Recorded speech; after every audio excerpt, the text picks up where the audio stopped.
चंदनपुर गांव में टुनटुनी नाम की एक लालची और धोखेबाज चिड़िया रहती थी। एक दिन टुनटुनी कहीं जा रही थी कि तभी रास्ते के किनारे उसे बड़े गड्ढे में बुढ़िया गिरी हुई दिखाई देती है। उस बुढ़िया के साथ वहाँ ढेर सारी टोकरियाँ बिखरी पड़ी थी। टुनटुनी को देखते ही बुढ़िया मदद के लिए पुकारने लगती है। मेरी मदद करो बेटी, मुझे यहाँ से बाहर निकालो। टुनटुनी फौरन उस बुढ़िया के पास पहुँच जाती है और एक बड़ी सी रस्सी गड्ढे में फेंककर उस बुढ़िया को बाहर निकाल लेती है और साथ ही एक एक करके उसकी सभी टोकरियों को भी बाहर निकाल लेती है। मेरी मदद करने के लिए तुम्हारा बहुत बहुत शुक्रिया बेटी। लेकिन आप कौन हो और आप इतनी सारी टोकरी लेकर कहाँ जा रही हो?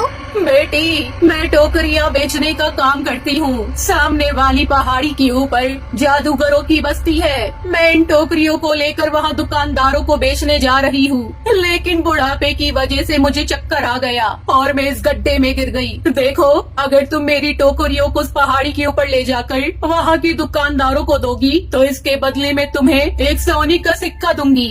सोने के सिक्के की बात सुनते ही टुनटुनी के मन में लालच आ जाता है और वो फौरन बुढ़िया की मदद करने के लिए तैयार हो जाती है। उसके बाद बुढ़िया टुनटुनी को अपने घर का पता बताकर वहाँ से चली जाती है। फिर टुनटुनी सभी टोकरियों को लेकर पहाड़ी की ओर चल देती है। तभी वहाँ उसे जादूगर कौवे की दुकान दिखाई देती है। टुनटुनी सभी टोकरियों को उस दुकान पर दे देती है। उसके बाद टुनटुनी उस बुढ़िया की बताए हुए पते पर पहुँच जाती है। बुढ़िया का घर बहुत ही खूबसूरत था। ठहरो बेटी, मैं अभी तुम्हें सोने का सिक्का देती हूँ। इतना कहकर बुढ़िया टुनटुनी को सोने का सिक्का दे देती है। फिर अगले दिन से टुनटुनी रोज उस बुढ़िया की बनाई हुई टोकरी को पहाड़ी पे ले जाकर जादूगर की दुकान पर देना शुरू कर देती है। इस तरह टुनटुनी की मेहनत के बदले में बुढ़िया रोज उसे सोने का सिक्का देती है। फिर एक दिन टुनटुनी बुढ़िया को अलमारी से सोने का सिक्का निकालते हुए देख लेती है। वो अलमारी सोने के सिक्कों से भरी हुई थी। अपनी आंखों के सामने इतने सारे सोने के सिक्के देख टुनटुनी चौंक जाती है। ये बुढ़िया तो बहुत अमीर है, इसके पास इतने सारे सोने के सिक्के हैं। अगर मैं इन सभी सोने के सिक्के को हासिल कर लूं, तो आज के बाद मुझे कभी पैसों की कमी नहीं होगी। इस तरह टुनटुनी के मन में लालच सवार हो जाता है और वो उसी वक्त उस बुढ़िया का गला दबाकर उसे जान से मार देती है।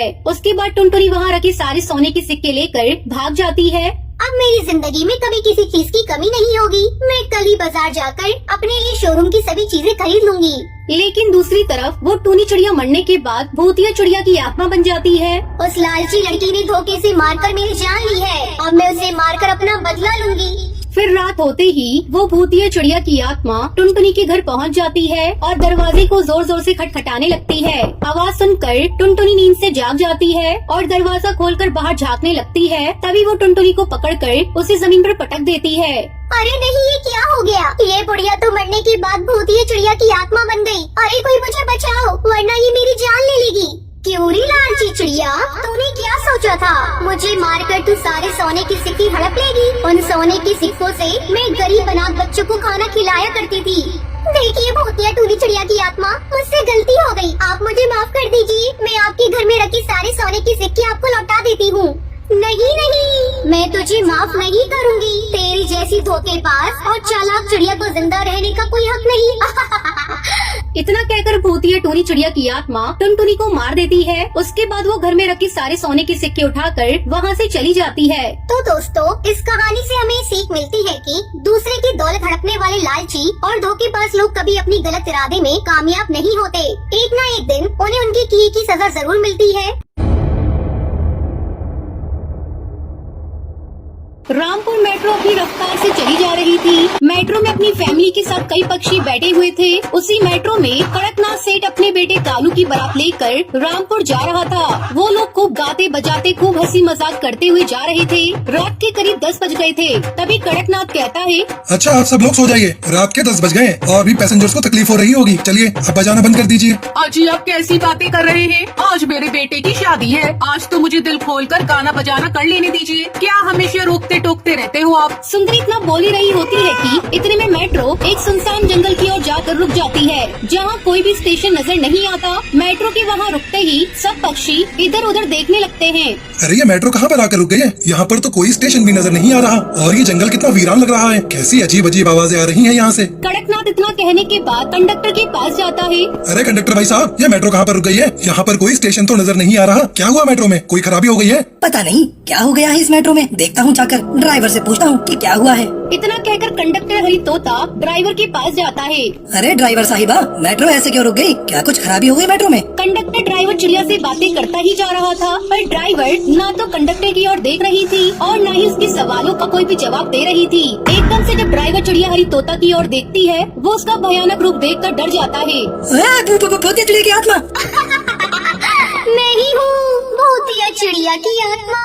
इस मेट्रो की ड्राइवर सब पैसेंजर को मार डालूंगी। ये कहकर वो मेट्रो की कंडक्टर हरी तोता को मार देती है। उसके चिल्लाने की आवाज सुनकर सब पक्षी वहाँ पहुँच जाते हैं। जैसे ही पैसेंजर्स के पास पहुँचते हैं, तभी भूतिया टूनी चिड़िया की आत्मा पैसेंजर पर हमला करने लगती है और उन्हें मारने लगती है। फिर भूतिया टूनी चिड़िया की आत्मा दूल्हे को मारने के लिए आगे बढ़ती है कि वहाँ पर बारात में आए पंडित जी अपनी थैली से विभूति निकाल कर उस भूतिया चिड़िया ड्राइवर के ऊपर फेंक देते हैं, जिससे वो जोर जोर से चिल्लाने लगती है।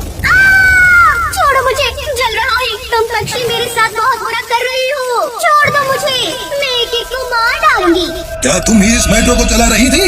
हाँ, मैं इस मेट्रो को चला रही थी और हमेशा ही मैं इस मेट्रो को चलाती हूँ। मैं अब किसी को नहीं छोड़ूंगी। तुम सब पक्षियों को मार डालूंगी। क्यों मार रही हो? हमने तुम्हारा क्या बिगाड़ा है? आज मेरे बेटे की शादी है, हमें छोड़ दो।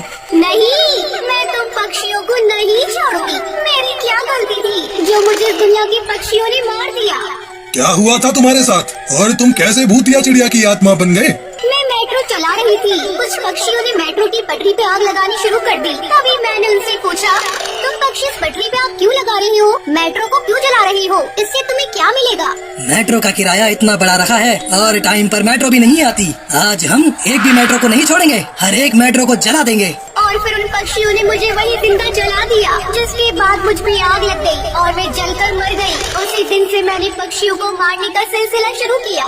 अब तुम पक्षियों को मारने का सिलसिला बंद कर दो। ये पक्षी बेगुनाह हैं। इन पक्षियों को छोड़ दो। देखो, तुम्हारी वजह से ये पक्षी भी मर जाएंगे और तुम जैसे ही चिड़िया की आत्मा बन जाएंगे। मानो मेरी बात, अपनी दुनिया में वापस चले जाओ। पंडित जी के समझाने पर वो भूतिया टूनी चिड़िया की आत्मा ड्राइवर मान जाती है और अपनी दुनिया में वापस चली जाती है। जिसके बाद कड़कनाथ सेठ अपने बेटे कालू की शादी टुनटुनी के साथ बड़े धूमधाम से करा देते हैं।